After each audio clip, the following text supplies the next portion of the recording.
eafc24 is less than 1 week away, and in this video I'll give you a guide on how to start Ultimate Team. Now let's start with some important dates. First of all is the web app. The web app should come out on Wednesday the 20th as announced by EA.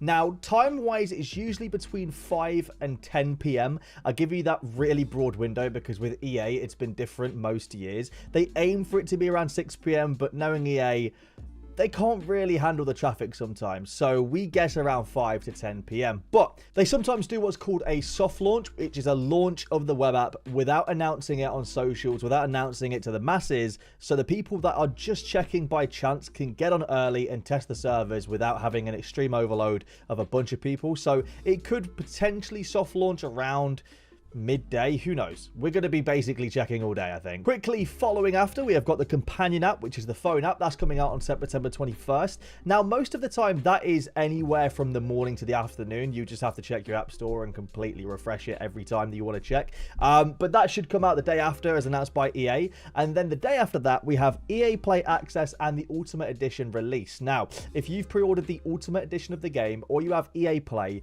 you'll get access to the full game on the 22nd of September.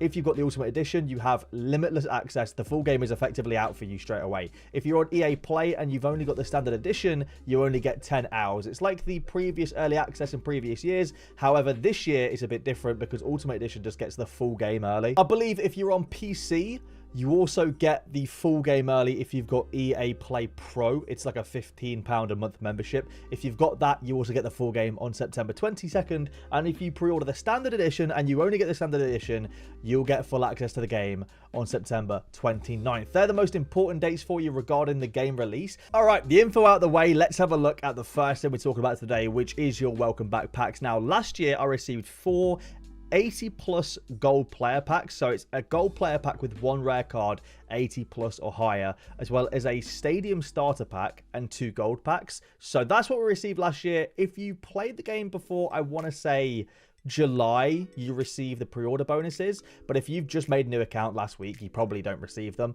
You have to have played the game for a certain amount of time. And if I'm not mistaken, I think you get better rewards the longer you've played. I might be wrong on that though, but I think you might get extra packs based on what you played in previous FIFAs or how long you've been playing the game. But I thought we'd have a quick look at what I got last year. Now, a big bit of advice for you guys that are opening your welcome back packs this year on the web app. I would say straight away, discard things like badges, kits, and useless consumables. So for example, a Czech League manager item or a Russian League manager item, for example.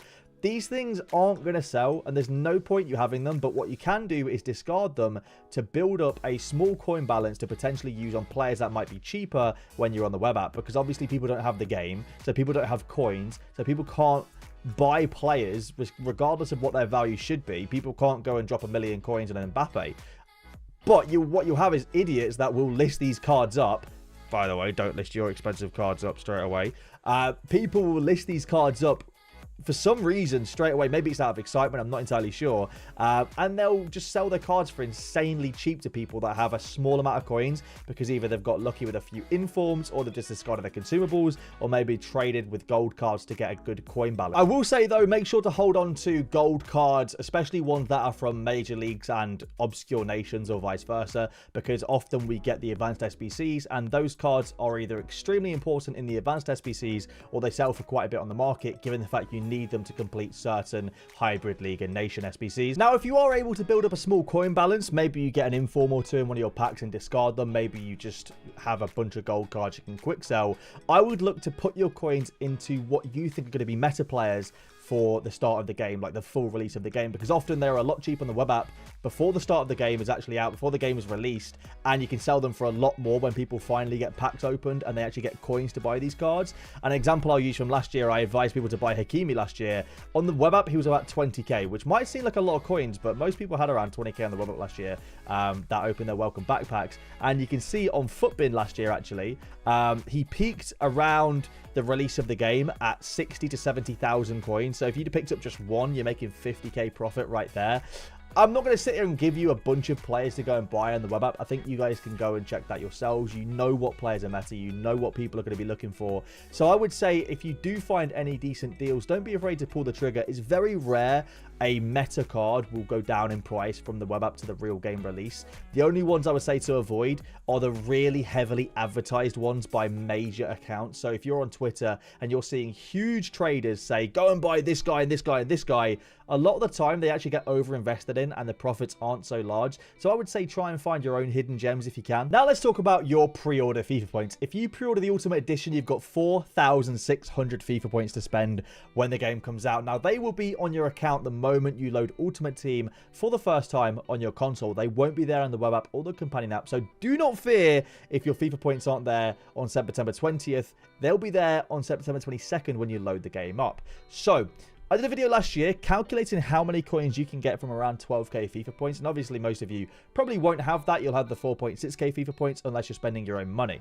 But the reason why I'm using this is because it is an example of what you can expect when the game is fully out. Now, I calculated it around 300k coins per 12k. I don't know if that's 100% accurate this year. Things are a little bit different. We don't have position modifiers. Women are in the game. You know, there is a potential. I know there's dynamic packs this year as well. So the more packs you open, the more likely you are to get a better player. So it could be a lot different this year. But it's just a sort of ballpark base figure to look at. But the real question is, how should you spend those FIFA points? Now, if you are a player in Foot Champions that can get 14 wins or above, I think if you have the time, your points are actually better spent in draft. But I will say this, if you're playing draft very early in the game, past the second round, you will most likely face against a lot of sweats because a lot of people that are good at the game are going to do exactly this straight away. So if you're playing on day one, day two, once you get past the second round, it's probably demon time and you might have to lock in every single game. But I'm not going to lie, I quite enjoy playing against sweats at the start of the year. It's just a lot more fun learning the game mechanics and whatnot. But if you don't enjoy that, maybe stay away from draft. It's not your thing. And if you're not a very good player, please don't spend all your FIFA points on draft. If you get eliminated round 1 or round 2, it literally isn't worth it. Like, the value back from packs is not worth 300 FIFA points. If you keep getting round 1 and round 2, it's not worth it. I'd stay well clear if I were you. But if you're a decent player, you back your ability, and you don't mind playing some sweats, draft is a great way to make maximum amounts of coins from your FIFA points. Now, what should you do if you're not very good at FIFA, or maybe you just want to open packs? Try and time you opening packs the best possible time. Now, saving your FIFA points for the Friday, the 29th of September for the Road to the Knockout promo is not a bad idea. You're definitely going to get some kind of promo pack. Maybe it's a 15k or a 25k in the store early. Definitely possible. If you're wanting to open them straight away on the 22nd, I don't think the Nike Mad Ready players are going to be super expensive given the fact they're only cosmetic upgrades, but you can if you want to. It's not going to change the fact that meta cards are going to be expensive, and if you looks in, you looks in. But judging by the likes of Hakimi from earlier that we looked at, and the likes of Tomori as well, we saw a sharp price increase around the 27th, 28th last year, and that's roughly around when people started getting on the full game for the first time and being able to transfer their FIFA points or add FIFA points and whatnot. They started to get coins. We saw a sharp increase in price around there. It's roughly about 4 or 5 days into the game release sort of thing. And it was the same with Hakimi. It's the same with a lot of the lower rated meta cards, so the 84, 85s that people want for their first Foot Champions team. So if you're trying to time your FIFA points to where players are possibly the most expensive and possibly the best value, I would say probably around the 28th, 29th of September, all the way through to like the 4th of October is probably your best window. And the last bit of advice is make sure you are opening preview packs, because not only do you get effectively an extra pack at the end because you get to preview another pack, and if it's good you can buy it or not, most of the time they have a very, very, very, very, very small percentage better chance of getting a better card. So it's like, let's say 4.4% for an 86 plus on a 7.5k. On a preview pack, it's usually 4.5%. You know, it's a tiny bit better, so you might as well maximize your odds. Now, effectively spending your time is going to be key. If you're ordering the Ultimate Edition, you don't have to worry about this really, but it's kind of what you want to spend your time on. Objectives are usually king at the start of the year. You can get yourself some really nice untradable packs through SBCs and objectives and potentially shape your first teams for the year. I would hold off on buying expensive starter squads until you've completed Advanced League and Nation Hybrid, all the advanced SBCs effectively that give you really nice untradable packs, but also make sure you sort of wait until you've completed the objectives too. As you see, early on in the game, from the very start, you can get 2 100k packs very early from objectives. Now, I don't think mine were very good last year, if I remember correctly. They weren't actually particularly amazing, but 100k packs are great because you can get a hidden 84, 85 that will mold your team potentially. Like last year, I remember seeing people getting Eder Militao's, Ferland Mendy's, Achraf Hakimi's, Tomori's, and players like that who might not seem like they're absolutely insane, me listing them off now, but at the start of the year, these cards are 100k plus potentially. Like, some of them are 70, 80k. I think Ferland Mendy was 100k last year. Like, and these cards can genuinely shape your teams. There's no point going and buying a 30, 50, 100k starter team before you open these packs, because you might be losing tax on players you sell straight after opening these packs when you pack something that will completely change the way that you have your team. So in my opinion, I think it's more worth it to do SBCs and objectives straight away than going and buying your team. Now, when you're on the full game, what game modes should you target? Now, the game comes out on a Friday.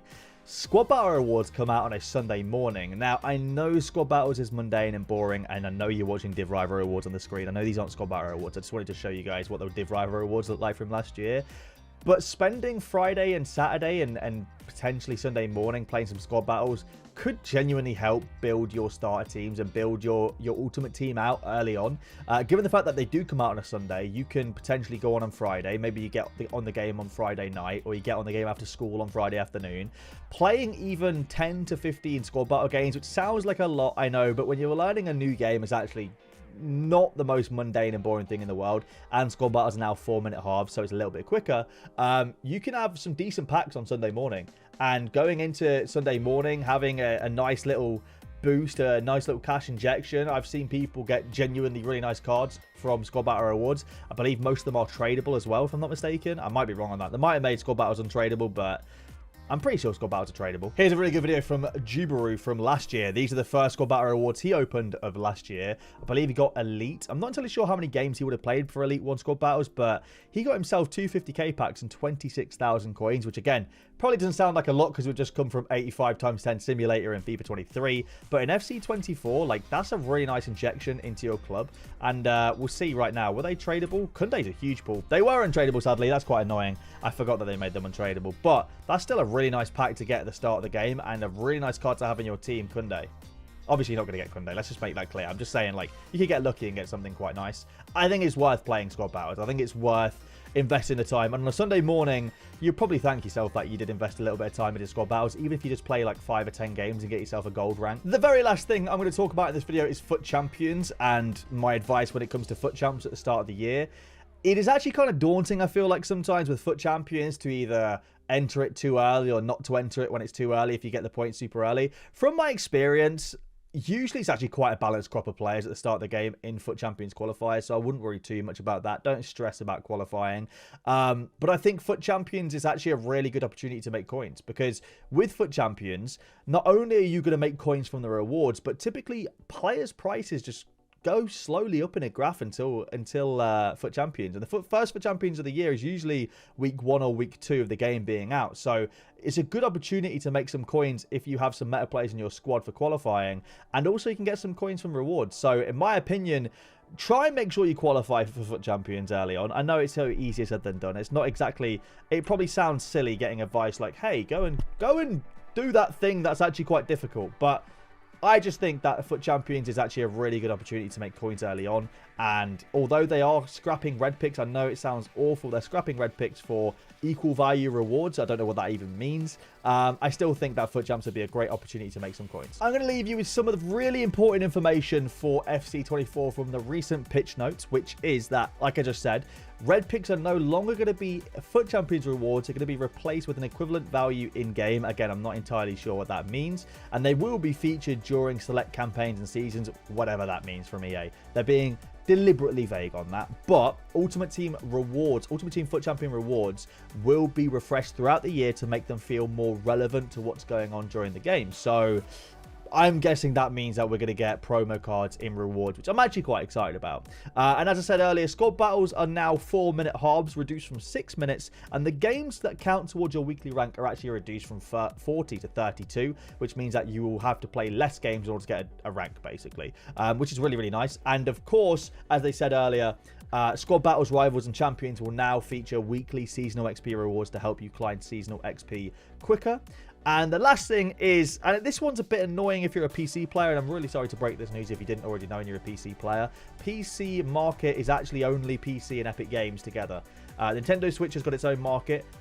EA Play PC, sorry, EA Play and Origin, PC, and which is like Steam, for example, on PC, and Epic Games all share a market, and then PlayStation and Xbox share the combined market. So unfortunately, the market might not be fun if you're a PC player, but hopefully you guys enjoyed the video, and hopefully it was helpful to you guys. If you enjoyed, please leave a like down below and subscribe if you're new around here, and I'll see you guys later.